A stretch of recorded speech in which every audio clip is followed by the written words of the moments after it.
Allez, bonjour à tous, j'espère que vous allez bien. Aujourd'hui, vidéo éducative, on va se concentrer sur comment bien gérer son portefeuille crypto, comment j'envisage de fonctionner par la suite, et les conseils que je peux vous apporter. C'est un sujet très intéressant, puisque beaucoup peuvent investir dans des bons projets. Malheureusement, ils ont une mauvaise gestion de leur portefeuille dans leur globalité, ok. C'est-à-dire gérer sa bonne balance cash crypto, sortir au bon moment, ça va être bien répartir entre des faibles capitalisations avec des fortes et des gros mastodontes. Voilà, tout ça, ils ont une mauvaise gestion en fonction de l'évolution d'un cycle, d'accord. Quand on est dans un bear market, on n'a pas le même portefeuille, bien entendu, que quand on est dans un bull market. Donc, on va voir tout ça en détail, comment bien gérer son portefeuille crypto. Alors, ce qu'il faut comprendre, c'est la première chose que moi j'aborde assez souvent et que j'aime bien aborder, c'est votre balance, simplement, cash crypto. Ok. Qu'est-ce que j'entends par cash? Ça va être vos stablecoins.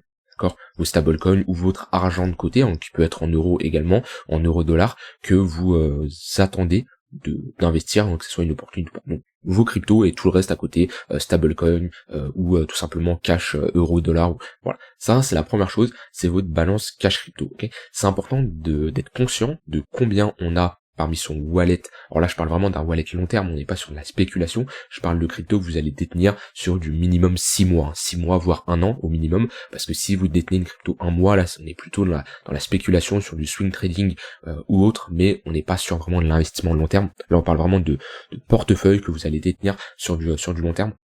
Donc cette balance cash crypto, vous devez être conscient de combien de pourcentage vous avez. Alors, ça peut être du 70% crypto et 30% cash. Voilà, chacun a sa balance, mais c'est très important d'en être conscient parce que ça va permettre de bien équilibrer votre portefeuille en fonction de l'évolution d'un cycle. Quand on prend un cycle du BTC, vous vous en doutez, ok, que ici, on n'a pas la même balance cash crypto que quand on est ici, d'accord. Quand on est sur ce genre de phase de bottom, lorsqu'on a une latéralisation du marché, qu'on est dans un range, qu'on a bien retracé, on n'est pas sur un ATH, d'accord, on n'investit pas ici, on se place sur des zones professionnelles, des zones intéressantes, d'accord, avec des outils, voilà, Fibonacci, avec l'expérience, la psychologie de marché, des structures, on peut apercevoir ce genre de bottom. Ici, on va plus engager du cash que quand on est ici, d'accord. Donc ici, on va plutôt transformer notre cash en crypto, et ici on va plutôt transformer notre crypto en cash, ce qui est tout à fait logique. Donc je reviens à ce que je disais, en fonction du cycle, vous n'allez pas avoir la même balance cash crypto. Moi, ce que je recommande, et moi c'est ma manière de fonctionner, j'ai une balance 80-20, d'accord, donc que je vais alterner en fonction de l'évolution du cycle. Quand on sera sur des potentiels bottom de marché, comme on est à l'heure actuelle ici et ici, je vais plutôt avoir 80% de mon wallet en crypto-monnaie et 20% en USDT, d'accord. Et lorsqu'on arrive sur des niveaux beaucoup plus conséquents, hein, si on revient chercher par exemple mes 46 000 $, je sais que cette balance va se réduire. Je serai peut-être sur du 70-30, 65-35, et voilà, pareil dans le prochain cycle, je sais pas quand il sera, mais lorsqu'on fera un nouvel ATH et qu'on ira chercher des sommes beaucoup plus élevées, et bon, on équilibre ça au fur et à mesure, 50-50, 40-60, etc., etc. On prend des profits lors de la montée, on n'attend pas de prendre des profits lorsque ça chute comme ça, d'accord. On peut pas savoir quand va être le top, donc on prend des profits sur la montée. Donc quelqu'un qui est ici à 80-20, eh ben il prend ses profits sur la montée. Par exemple, à la TH, il va peut-être être à 70-30, ok. Puis après, 15-20% au-dessus de la TH, il va peut-être être ici à 60-40, d'accord. Puis voilà, après chacun a sa manière de prendre des profits, hein. Il y a plein de manières de prendre des profits, de trouver des zones intéressantes, mais cette balance cash crypto, tu dois en être conscient et tu dois avoir une bonne gestion en fonction de l'évolution, d'accord. Ici, quelqu'un qui est 100% en USDT, à ce moment-là, c'est une erreur, d'accord. C'est une erreur parce qu'on est sur des zones intéressantes pour se repositionner. Et à l'inverse, quelqu'un ici sur un ATH ou au-dessus qui est 100% crypto avec zéro prise de profit, eh ben c'est également une erreur. Donc ça, c'est la première chose dans la gestion de ton portefeuille, c'est que tu dois avoir une bonne gestion de ta balance cash crypto. Alors tu vas me dire combien, voilà, quel est le ratio entre mon cash et mon crypto, ça c'est vraiment propre à toi. Moi le 80-20 c'est quelque chose qui marche bien. Pourquoi garder 20% de cash? Eh ben déjà on n'est jamais à l'abri de vraiment un gros crash ou une très bonne opportunité, on s'est tous déjà retrouvés dans cette phase où on a une grosse correction et on n'a plus de liquidité parce qu'on a mal géré notre balance cash crypto et on peut pas rentrer en position. Donc toujours garder 20%, d'accord? Ça peut être toujours intéressant au cas où il y a une grosse opportunité qui se présente. Et pourquoi garder aussi 20% de crypto? Parce que si vous prenez tous vos profits ici et que vous êtes 100% et vous êtes 100% cash, ok, tout en haut de la montée, et ben admettons on n'est pas sur la fin du cycle et qu'on a vraiment une zone d'euphorie qui est juste énorme, bah vous allez rater une grosse partie du mouvement. Donc même si c'est pas tout votre portefeuille qui est en crypto et qui performe bien, ça reste quand même 20-30% qui vont pouvoir profiter de cette hausse, d'accord? Donc voilà, c'est pour ça que j'estime la balance cash crypto c'est quelque chose de très important. Donc quand ça c'est fixe, quand tu es conscient de ta balance cash crypto à l'heure actuelle, tu peux la calculer via Excel, voilà, tu regardes tous tes investissements que tu as fait, tu regardes combien tu as d'argent qui est en crypto-monnaie, combien tu as d'argent de côté en cash, et voilà, avec des ratios tout simples, tu peux évaluer en pourcentage quelle est ta balance cash crypto qui va bien sûr évoluer en fonction de l'évolution des crypto-monnaies, bien entendu. Donc voilà, ça c'est la première phase que je voulais aborder. La seconde, c'est, on est d'accord que tu vas avoir un portefeuille, d'accord, ton wallet, ton portefeuille va être différent entre une phase où on est en bear market et en une phase où on est dans un bull market, d'accord? Alors, bien sûr, on peut jamais prévoir à l'avance quand on va être en bull market ou en bear market, c'est toujours trop tard qu'on s'en aperçoit, et c'est logique, parce que ici, personne parlait de bear market, à quel moment on a parlé du bear market? C'était ici ou ici.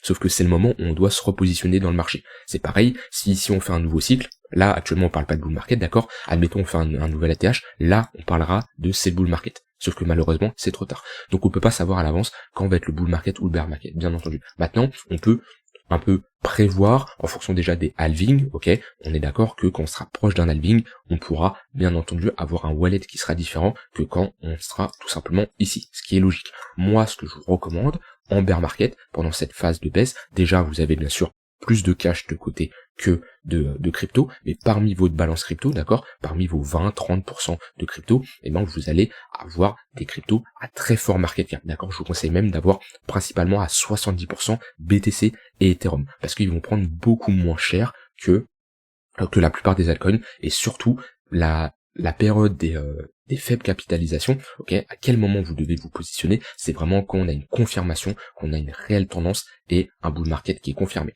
d'accord?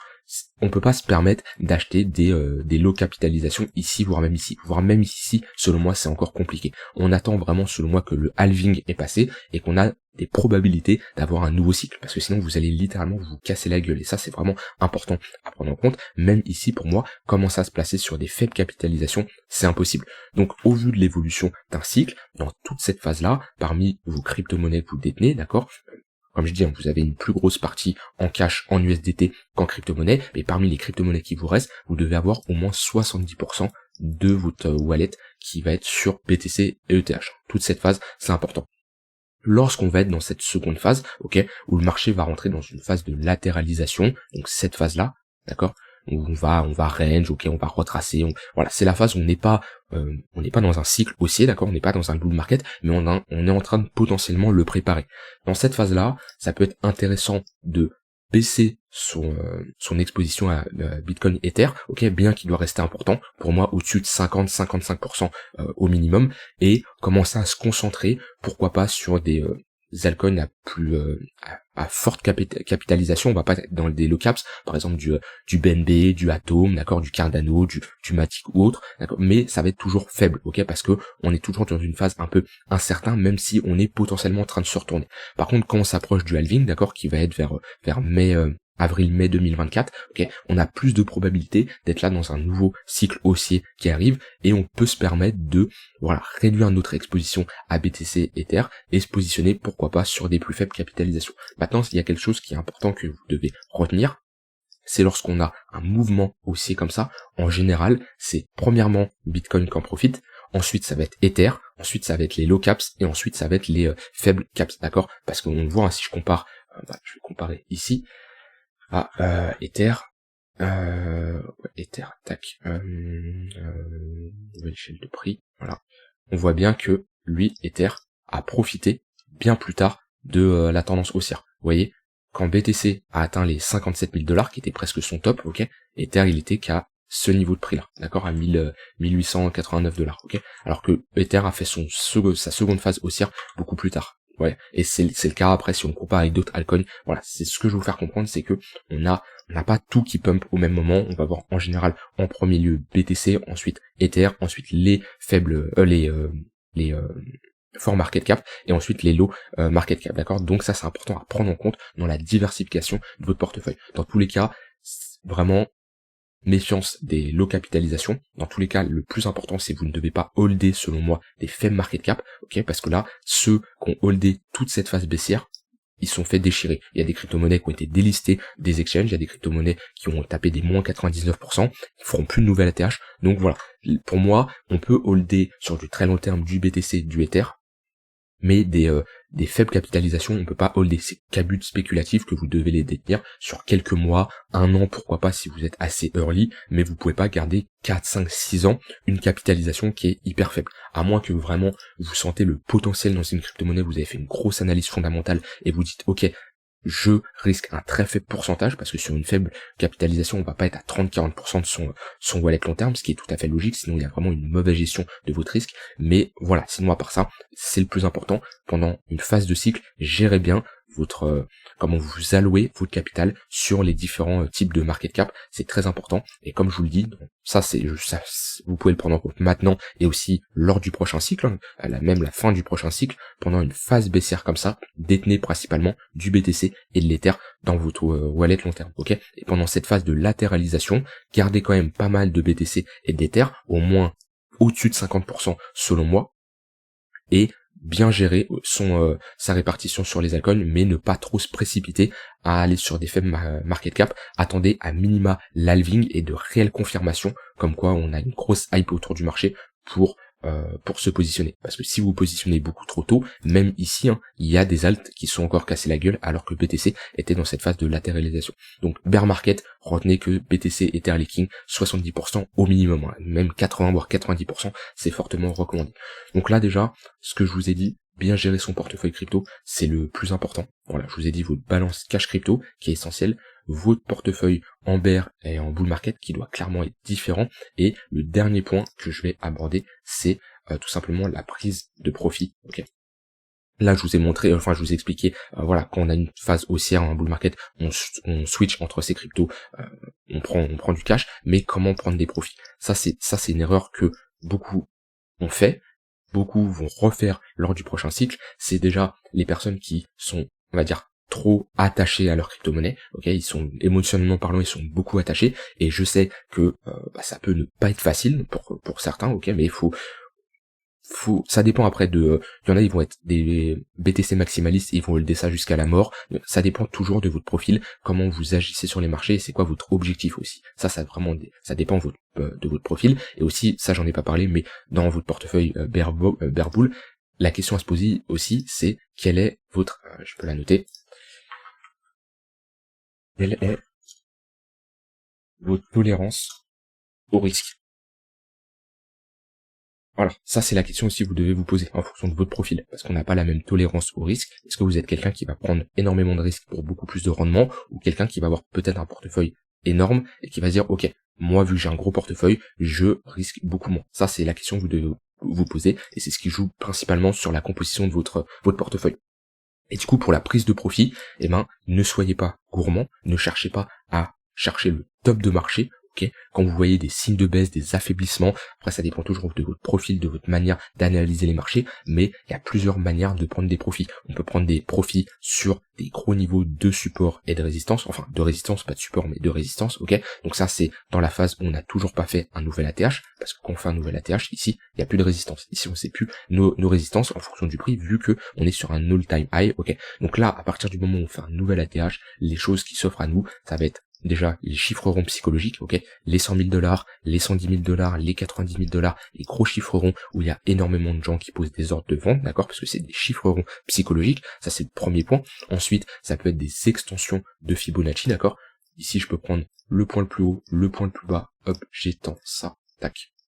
j'ai des extensions, donc ça peut être nos 118 qui sont en confluence ici avec les 100 000 $, ça peut être les 100% d'extension de ce mouvement-là, et ensuite on peut agrandir, on peut mettre les 2.618, ok, comme je dis, c'est pas des niveaux, je sais pas si le marché va aller là, mais ça peut être des étapes. En premier, on va chercher les 118, ok, si on les a franchis, si ça peut être une seconde zone de prise de profit, ici une troisième, etc. Donc ça c'est le premier point. On peut avoir également tac, Fibonacci prolongement en fonction de la tendance, tac, ou pareil, là on prend le point le plus bas, le sommet, le second point le plus bas, et on a pareil des ratios mathématiques qui nous donnent des niveaux. Pareil, je ne sais pas si on va y aller, mais c'est de très bons niveaux.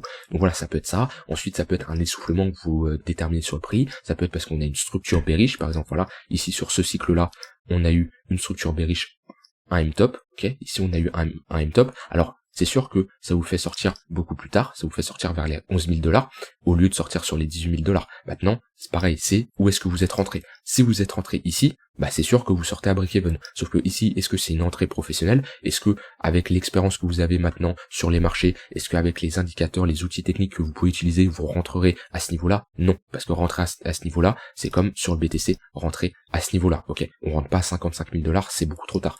Par contre, si vous êtes rentré tout en bas ici, qu'on avait des premiers signes de bottom vers les 500 $, et ben ici ça vous dérange pas de sortir à 11 000 $, bien sûr. Alors c'est sûr que ça vous évite d'avoir, vous aurez pu faire une meilleure performance, mais comme je dis, on ne vend jamais le top parfait. Ici, on n'a pas eu une grosse structure qui nous a indiqué un top de marché, mais voilà, chaque top de marché est différent. On ne peut pas s'attendre à avoir toujours la même chose, mais l'idéal c'est de prendre des profits sur la montée avec plusieurs façons, mais dans tous les cas, prenez vos profits. Ne holdez pas en vous disant, ok, ça va monter, et surtout, ne vous faites pas influencer, parce que quand on est ici, sur les réseaux sociaux, partout, ça parle de ça partout, et je vous dis, il y a tout le monde qui est euphorie, et tout le monde vous donne des targets hallucinantes, ok, il y a l'effet de foule, vous faites énormément influencer, et voilà, quand il y a plein de gens qui ont le même discours, à force, automatiquement, même si vous dites, non, je les écoute pas, inconsciemment, ça vous influence. Donc, restez focalisé, ok, vous avez vos objectifs, vous avez vos targets, que vous déterminez à l'avance, d'accord, et vous savez à ce moment-là prendre des profits. Donc voilà, c'était les 3 points que je voulais aborder, qui sont selon moi assez importants. On peut toujours rentrer beaucoup plus dans le détail, mais là j'ai abordé de manière assez large quand même, on est quand même rentré dans les détails, mais voilà, les 3 points, ça balance cash crypto, 80-20, 20-80 en fonction de l'évolution du cycle, ok, mais ne jamais être 100% d'un côté, sinon il va y avoir des situations où vous allez être un peu piégé. Ensuite, toujours vous posez la question, quelle est votre tolérance au risque, et bien gérer la répartition de ces crypto-monnaies en bear et en bull market, parce qu'on va pas avoir les mêmes, bien entendu. Et ensuite, votre prise de profit, pensez à prendre des profits. Voilà, j'ai terminé avec ces 3 points-là, qui étaient pour moi essentiels. J'espère que ce type de vidéo assez éducative vous a plu. J'essaierai d'en faire d'autres davantage. Si vous voulez aller plus loin, voilà, j'ai une formation très complète qui vous explique comment avoir tout simplement, comment bâtir de solides fondations dans l'investissement dans les crypto-monnaies. Vous allez être capable d'analyser de A à Z un projet, vous maîtrisez l'analyse fondamentale, l'analyse de la tokenomics d'un projet, voilà, développer un portefeuille qui est vraiment adapté à votre profil, maîtriser l'analyse technique. On part sur 14-15 heures de vidéos très complets qui à la fin vous permettra tout simplement de, voilà, prendre un projet et de savoir si il est compétent et il a un avenir dans l'écosystème crypto. Donc voilà, le lien est en description. Si ça t'intéresse, tu peux clairement aller plus loin en te formant et tu auras toutes les bases vraiment très poussées, en plus que les bases bien entendu, pour investir dans les crypto-monnaies. Voilà, j'espère que cette vidéo t'a intéressé. N'hésite pas à me dire ce que t'en as pensé et on se retrouve demain pour une prochaine vidéo. Bye bye.